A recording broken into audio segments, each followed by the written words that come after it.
Hi guys, ఈసారి వాల్మీకి గుహలు వీడియోతో మీ ముందుకొచ్చా. ఉమ్మడి కర్నూలు జిల్లా డోన్ నియోజకవర్గం ప్యాపిలి మండలం బోయవాండ్లపల్లె సమీపంలో నల్లమేకలపల్లె గ్రామ సమీపంలో ఏర్పడినటి పర్యాటక ప్రదేశమే వాల్మీకి గుహలు. సో మేము డోన్ నుంచి స్టార్ట్ అయ్యాం. డోన్ నుంచి 45 కిలోమీటర్స్ ఉంటుంది. ఇదే ఆ బోయవాండ్లపల్లె. ఇక్కడ లెఫ్ట్ తీసుకోవాలి. కాసేపు ఇలా ఊర్లో వెళ్ళాల్సి వస్తుంది. ఈ ఊర్లో రోడ్లు చాలా చిన్నవి, కొంచెం జాగ్రత్తగా వెళ్ళండి. ఈ వీడియో ఎండు దాకా అస్సలు మిస్ అవ్వద్దు, ఎందుకంటే ఆ అందమైన ప్రకృతిని, కొండల్ని, గుహల్ని మిస్ అవుతారు. మీరు ఎప్పుడు ఒకటి వింటుంటారు, రాయలసీమ రత్నాల సీమ అని. రాయలసీమ అనగానే ఫ్యాక్షన్ గొడవలు, రాజకీయాలు ఇవే గుర్తుకొస్తాయి. కానీ రాయలసీమలో ఉండే పర్యాటక ప్రదేశాలు చూస్తే మాత్రం కళ్ళు బయర్లు గమ్ముతాయి. ముఖ్యంగా ఉమ్మడి కర్నూలు జిల్లాలలో ఉండే పర్యాటక ప్రదేశాలకు ఒక ప్రత్యేకత ఉంది. భారతదేశంలోనే అత్యంత పురాతన ఆలయాలు, ఎత్తైన కట్టడాలు, ఉదాహరణకు కొండారెడ్డి బుర్జు, కర్నూల్ గోల్ గుమాజ్, అహోబిలం, మహానంది, యాగంటి, శ్రీశైలం, సంగమేశ్వరం, మంత్రాలయం, ఇలా చెప్తూ పోతే చాలా ఉన్నాయి. అంతేకాదు ప్రపంచంలోనే అత్యంత పొడవైన భూ అంతర్భాగంలో స్వరంగ మార్గంలో ఉండే గుహలు కూడా ఉమ్మడి కర్నూలు జిల్లాకే సొంతం. ఒకసారి ఆ వ్యూ చూడండి. ఎటు చూసిన కొండలు, మధ్యలో రోడ్డు, ఇరువైపులా అరటి తోటలు. సో రోడ్ జర్నీ మాత్రం అస్సలు మిస్ అవ్వద్దు. ఫైనల్గా వాల్మీకి గుహలు చేరుకున్నాం. సో మనకు ఇలా బోర్డ్స్ కనిపిస్తాయి. సో ఇక్కడ మనం లెఫ్ట్ తీసుకోవాలి. సో రెడ్ కలర్లో ఉండే ఒక భవనం మీకు కనిపిస్తుందా? సో అదే అండి మనం టికెట్స్ తీసుకునే భవనం. ఆకాశం, కొండలు వేరే లెవెల్ అంతే. ఇలా కొంచెం ఘాట్ సెక్షన్లా ఉంటుంది. సో పైకి వెళ్ళడానికి మనం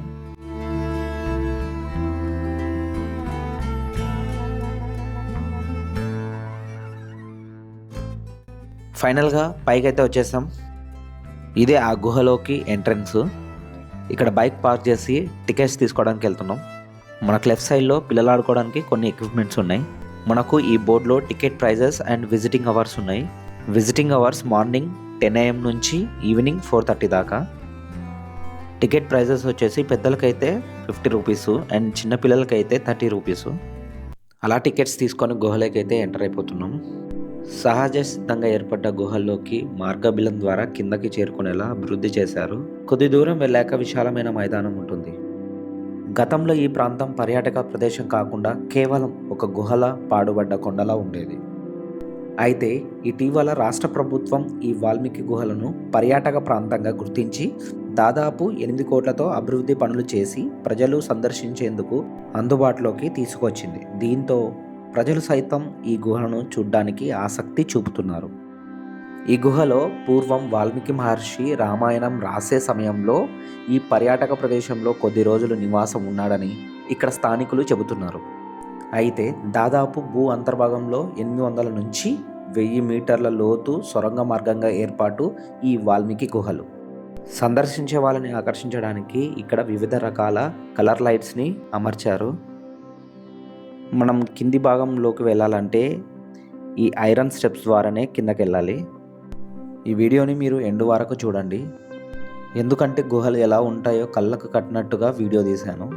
ఈ వీడియో మొత్తం చూశాక మీరే అంటారు డైరెక్ట్గా మేమే చూసినట్టు ఉందని. ఈ గుహలను అభివృద్ధి చేయకముందు ఈ గుహలో పడి 5 నుంచి 10 మంది దాకా చనిపోయారని స్థానికులు చెబుతున్నారు.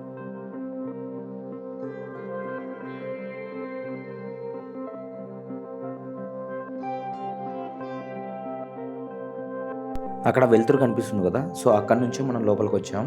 సో మనం లోపలికి వెళ్ళే కొద్దీ మనకి ఆక్సిజన్ లెవెల్స్ తగ్గిపోతాయి. దానికోసం ఆక్సిజన్ బ్లోయర్స్ అమర్చారు.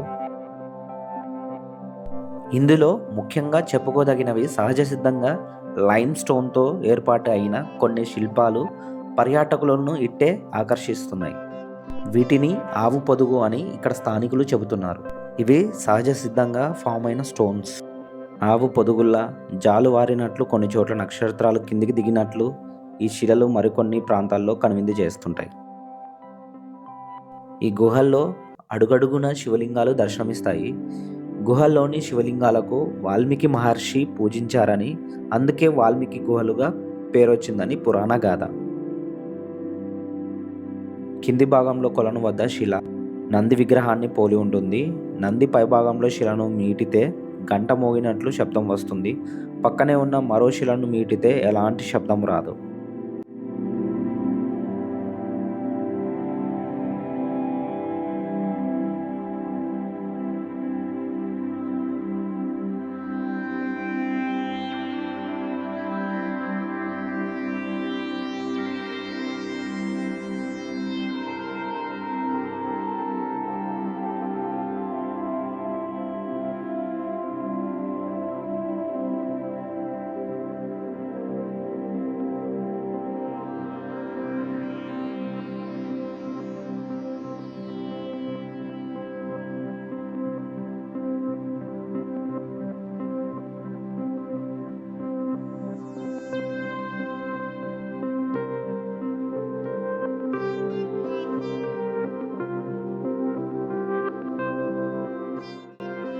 లోపలికి వెళ్ళే కొద్దీ దారి చిన్నదైపోతుంది. సో వేడి కూడా చాలా ఎక్కువగా ఉంది, ఎందుకంటే గాలి ఆడట్లేదు. సో అందుకోసం అక్కడక్కడ ఫ్యాన్స్ ఏర్పాటు చేశారు.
దాదాపు 600 మీటర్ల తర్వాత మనం చాలా కిందకైతే వచ్చేసాం.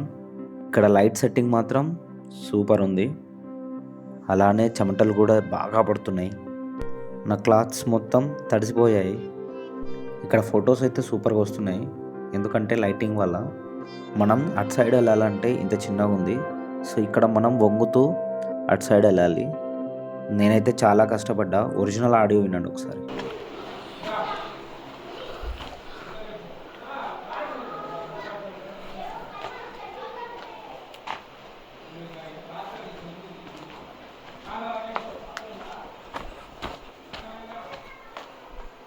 విన్నారుగా, చాలా ఆయాసం వచ్చేస్తుంది. సో ఇక్కడ లోపల 7 బావులు ఉంటాయని స్థానికులు చెబుతున్నారు. 7 బావులుగా స్థానికులు పిలుచుకునే ఈ ప్రాంతంలో ఇప్పటి వరకు పర్యాటకులు 5 బావుల వద్దకే వెళ్ళగలిగారు. 7వ బావి ప్రాంతాన్ని కైలాసంగా భక్తులు విశ్వసిస్తున్నారు. నిచ్చెన సాయంతో 30 నుంచి 40 అడుగుల లోయలో వెళితే తప్ప బావులను చూడడం సాధ్యం కాదు. గుండు సూది పడినా కనిపించేంతగా స్పష్టంగా బావుల్లో నీరు ఉంటుంది.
ఈ గుహ మొత్తం తిరిగాక నాకు మంచి అడ్వెంచర్లా అనిపించింది.